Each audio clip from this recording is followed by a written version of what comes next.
Mutton கொத்துக்கறி செய்கிறோம் பாருங்கள். கிரேவியாக செய்கிறோம். மிளகுத்தூள் கறி போட்டு செய்கிறோம். மட்டன் வாங்கி கொத்துக்கறி வாங்கி இது மாதிரி மஞ்சத்தூளும் உப்பும் போட்டு ஒரு 5 விசில் வச்சுருங்க. வெங்காயம், சின்ன வெங்காயம் பெரிய வெங்காயமும் ஒரு 1/4 கிலோ அரிஞ்சு வச்சுருங்க. இஞ்சி பூண்டு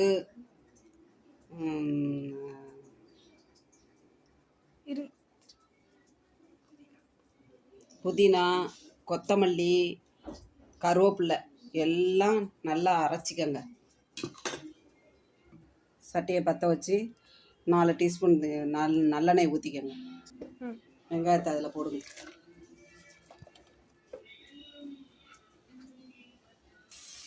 வெங்காயம் போடுறப்ப உப்பு போட்டு நல்லா வதக்கிக்கங்க.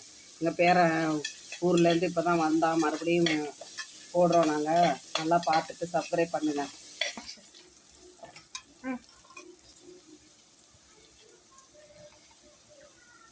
பட்டை கிராம்பு ஏலக்காய் தூள் கொஞ்சம் போடுங்க.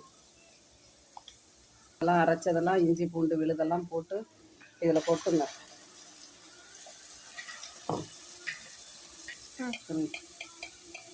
மிளகாத்தூள் கொஞ்சம் போடுங்க. மஞ்சத்தூள் கொஞ்சம் போடுங்க.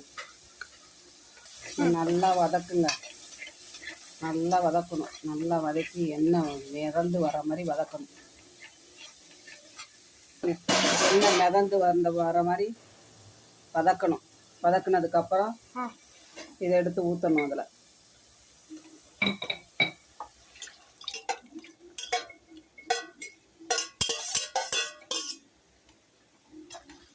கொதிஞ்சு தண்ணியெல்லாம் சுண்டணுன்னா மிளகுத்தூள் இப்படி மேலே தூவி நல்லா 2 தடவை கிண்டிட்டு எடுத்து சாப்பிடுங்க. சாப்பிட்டுட்டு எப்படி இருக்குன்னு பார்த்துட்டு சொல்லுங்கள்.